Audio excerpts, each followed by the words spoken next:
parler, Gabriel Bannon, aujourd'hui des États-Unis, de Donald Trump, qui après s'être rendu au Japon, a rendu visite à la Chine, au président chinois.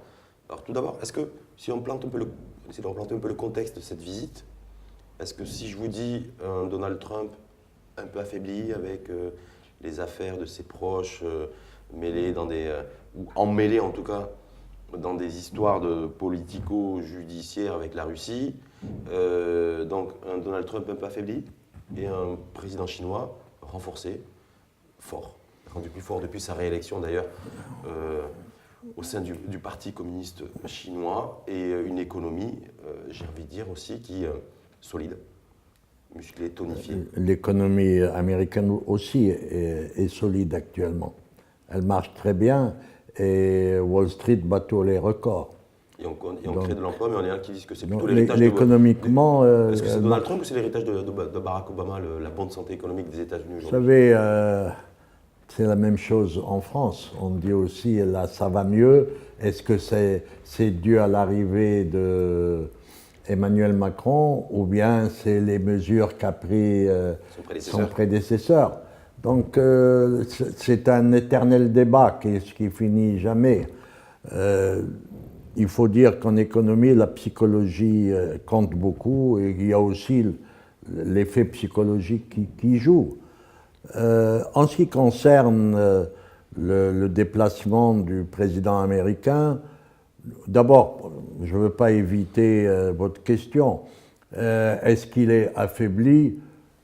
Vous savez, du jour où il a été élu, on dit qu'il s'est affaibli. Bien sûr qu'il y a beaucoup qui l'attaquent, mais je reviens à une déclaration d'un sénateur qui a dit rêvez pas, on ne pourra pas faire d'impeachment, c'est-à-dire on ne pourra pas le dégommer tant qu'il a un socle de 40% qui le suivent. Sur lequel on va revenir, mais sur sa visite en Chine. Alors, justement. En disant, le Xi Jinping, le président chinois, vous êtes c'est le roi de la Chine. Alors, la question... D'abord, pourquoi il a entrepris, c'est un grand périple. Il n'a pas été seulement au Japon et en Chine. Il va aller au Vietnam pour la réunion du pacte des pays du Pacifique. Il va faire le tour, Corée du Sud, etc., etc. Alors, le premier point, c'est qu'il le fait aussi pour contrecarrer l'action qui a l'air de porter ses fruits que mène la Chine dans la région.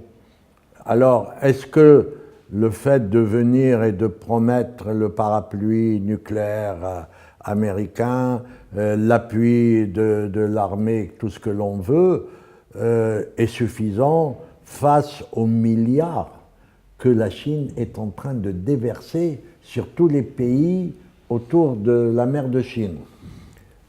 Moi, je crois que ce n'est pas si clair que ça.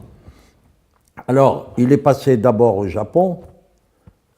Allié historique, stratégique des États-Unis. Oui, c'est un allié inconditionnel, mais un pays avec des gros problèmes à résoudre.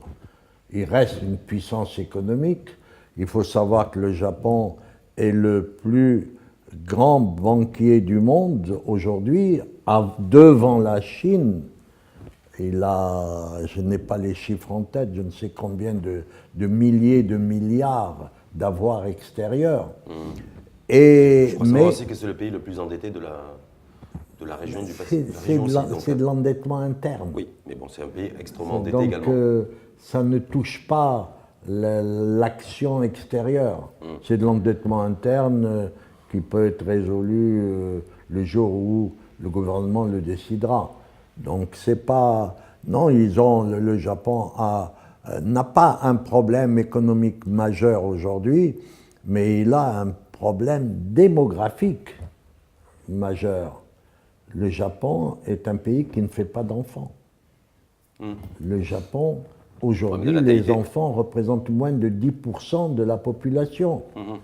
les personnes de plus de 60 ans, aujourd'hui, ils représentent 40%. Dans 10 ans, ils vont représenter 60%. Il n'y a pas de ce que les démocrates appellent le taux de remplacement. Et de renouvellement des populations. De renouvellement, c'est de remplacement. C'est-à-dire il y a plus de décès que de naissances. Alors, le Japon peut le résoudre par l'immigration, mais il se refuse à ouvrir la porte à l'immigration, déclarant qu'ils sont très attachés à leur façon de vivre, à leur mode de vie, et ne veulent pas le changer. Tous les pays le sont, plus ou moins. Voilà. Mais si on revient juste sur la Chine et sur la visite de Donald Trump, pendant des semaines et des semaines et des semaines, Donald Trump, à distance, sur Twitter, sur les réseaux sociaux, incendiait la Chine et les Chinois en disant que le principal adversaire ennemi, entre guillemets, des États-Unis, c'est la Chine, attribuant à tort ou à raison à l'administration de Barack Obama d'avoir été extrêmement complaisante avec le pouvoir chinois et qu'avec lui tout allait changer. Donc voilà, et quand on voit le déroulement de sa visite… Dans le coin, il a une priorité. Oui. La priorité, c'est la Corée du Nord.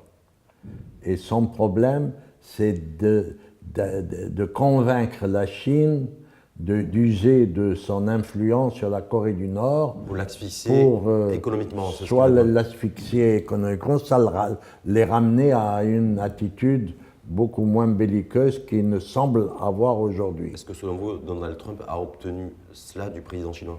Je ne crois pas que Xi serait d'accord.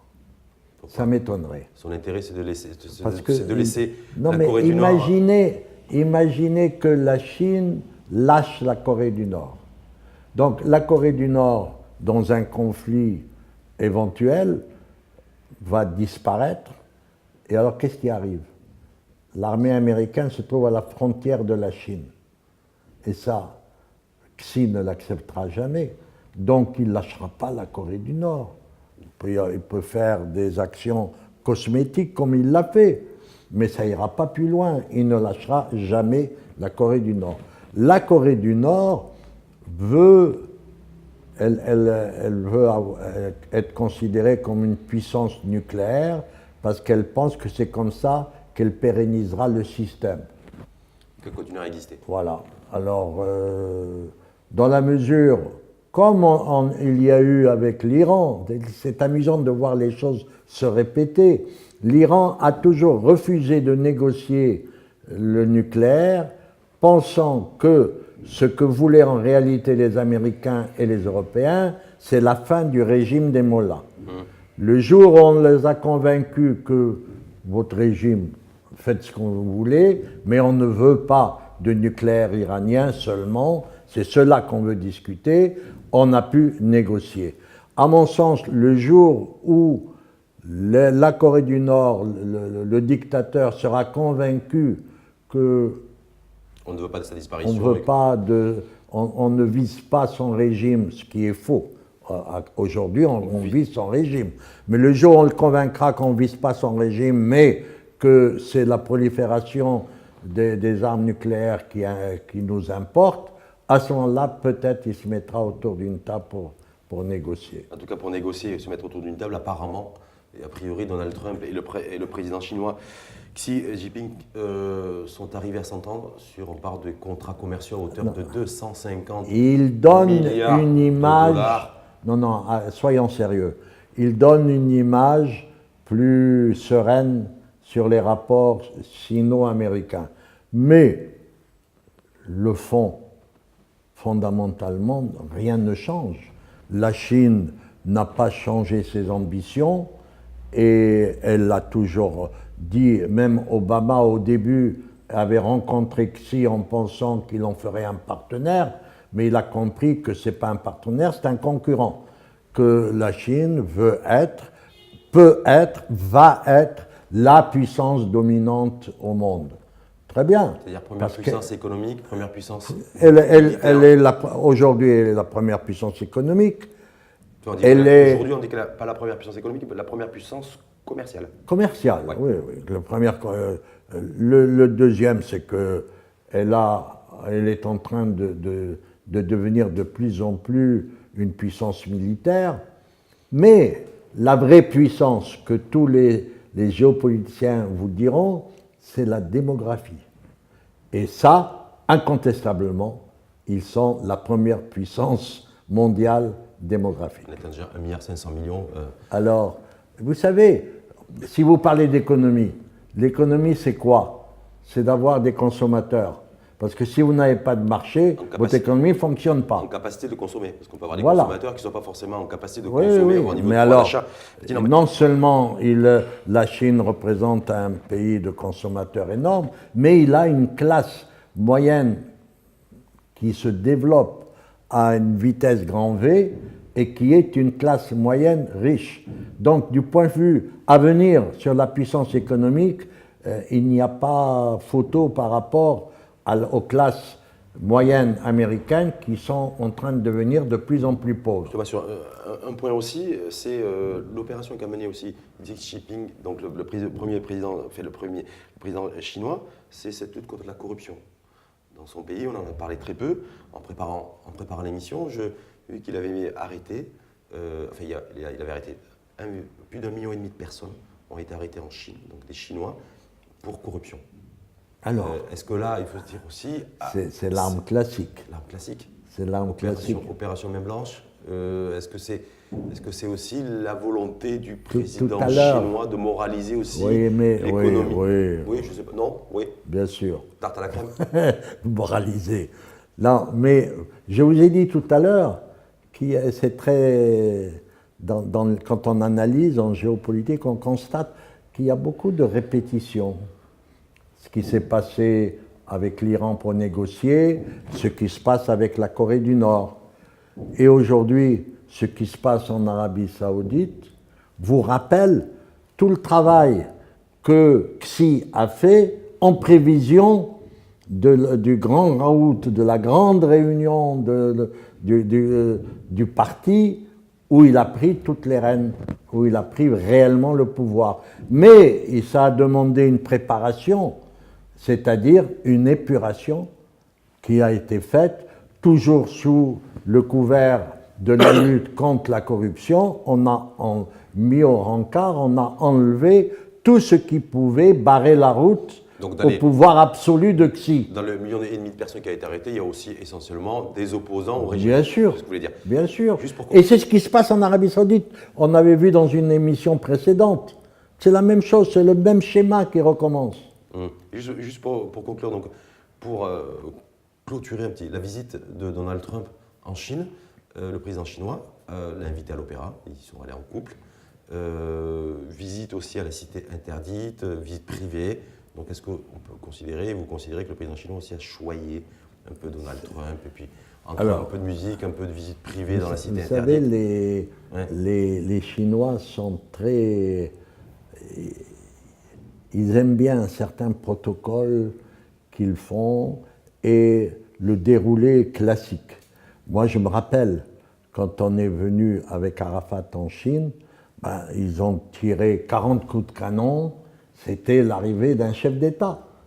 Bon, ils ont voulu donner, etc.